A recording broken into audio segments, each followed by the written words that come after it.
భామకలాపంలో Madhavi character ఒక్కసారి అద్భుతమైన చిత్రీకరణ, నభూతోన భవిష్యత్తు. సిద్ధేంద్రుడికి ముందు అలాంటి పాత్ర లేదు, సిద్ధేంద్రుడు తర్వాత అట్లాంటి పాత్రను ఎవడూ సృష్టించలేకపోయినాడు. అది ఒక్క సిద్ధేంద్రుడికే దక్కింది. ఏమిటి అది? భామకి ఆమె బాధపడుతున్నప్పుడు మాధవికి చెప్పుకుంది కాబట్టి అక్కడ ఒక మాధవి చెలికెత్తలాగా భావించింది. అదే మాధవి కృష్ణుడి దగ్గరికి వెళ్ళినప్పుడు వాడు మాధవుడు అయిపోయాడు, మాధవ అంటాడు. ఇక్కడ చెలికెత్తే కదా, మరి ఇక్కడ జెండర్ ఏమిటి? మరి అక్కడ మాధవుడు ఎట్టా అయ్యాడు అంటే ఇక్కడ చూడు, అది అద్భుతమైన సృష్టి. అంటే అద్వైత సిద్ధాంతం రెండు కాదు, ఒకటే. ఏమిటా ఒకటి అంటే సత్యభామాదేవి ప్రకృతి, కృష్ణుడు పరమాత్మ. ప్రకృతికి పరమాత్మ అండ ఉంటేనే బాగుండేది. పరమాత్ముడి అండ ఎప్పుడైతే పోయిందో ప్రకృతి హీనమైపోతుంది. కాబట్టి వీళ్ళిద్దరికీ ఒక జీవాత్మ పరమాత్మ సంబంధం ఉండాలి. కాబట్టి ఇక్కడ సత్యభామ అంతరాత్మకి స్వరూపం ఇస్తే మాధవి, శ్రీకృష్ణుని అంతరాత్మకి స్వరూపం ఇస్తే మాధవుడు. ఇక్కడ ఇదే మాధవి అక్కడ మాధవుడు అయ్యాడంటే కృష్ణుడి మనసులో ఉన్నది సత్యభామ, సత్యభామ మనసులో ఉన్నది కృష్ణుడు. భార్యాభర్తలు అలా ఉండాలి అని అప్పుడు చెప్పాడు తర్వాత తరాల వాళ్ళకు కూడా. గురువు గారు భామ దగ్గర చేసేటప్పుడు ఫీమేల్ క్యారెక్టర్ పెట్టి కృష్ణుడి దగ్గర చేసేటప్పుడు మేల్ క్యారెక్టర్ పెట్టొచ్చు కదా, కానీ ఎందుకు? అదే ఇప్పుడు చెప్పేది అదే. అలా చేస్తే చెలికెత్తే అయిపోతుంది, అక్కడ చెలికాడే అయిపోతాడు. ఇక్కడ అసలు ఇక్కడ చెలికెత్తే వేషం వేయలేదు, అక్కడ ఏదో మిత్రుడి వేషం వేయలేదు. వీడు ఒక పండితుడి వేషం వేసుకొచ్చాడు, చూపించాడు సూత్రధారుడు మాధవిగా. ఒక పండితుడు అంటే దాని ఉద్దేశం ఏమిటంటే అంతరాత్మ స్వరూపం.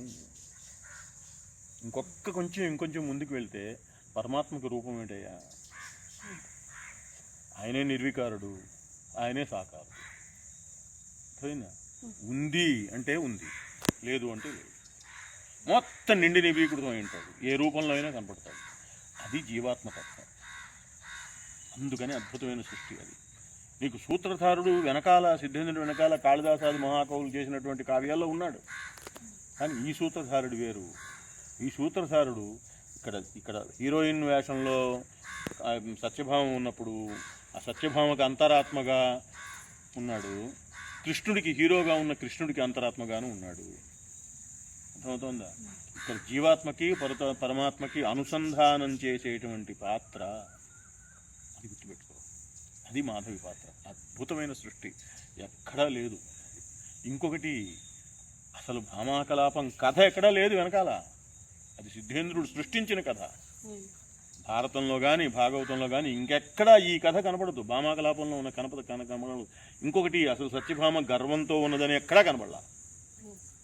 సిద్ధేంద్రుడి దగ్గర నుంచే సత్యభామ గర్విత, ఆభిజాత్యవతి, కోపన అనే వచ్చినాయి. తర్వాత సిద్ధేంద్రుడి తర్వాత వచ్చిన మహాకవులందరూ సిద్ధేంద్రుడు చేసిన సత్యభామనే ఫాలో అయ్యారు తప్ప భారత భాగవతాల్లో ఎక్కడ సత్యభామ పాపం అంతగా ఇదిగా కనపడదు. ఒక్క నరకాసుర సంహారం దగ్గర అరణ్యవాసంలో ఉన్న పాండవుల్ని పరామర్శించడానికి నేను కూడా వస్తాను అనే కొంచెం మంకుబట్టి వచ్చింది తప్ప ఎక్కడ ఇది లేదు. ఇంకొకటి, సత్యభామ నరకాసురుడు నేను చంపింది కృష్ణుడే అలా వచ్చేసింది.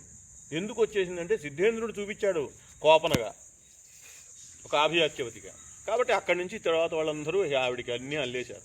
అందుకోసమే తెలుగు సాహిత్యంలో సాహిత్య పాత్రలు అనే 5 తీసుకొస్తే దాంట్లో మొదటి పాత్రే సత్యభామ.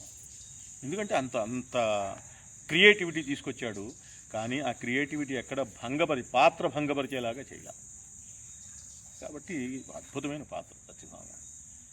ఆ సత్యభామ నడిపించిన పాత్ర మాధవి. అంటే ఈ రెండు సిద్ధేంద్రుడు చూపించినటువంటి తోవ ఇంకెవరు చేయలేరు, అంత అద్భుతంగా చేశాడు ఆయన.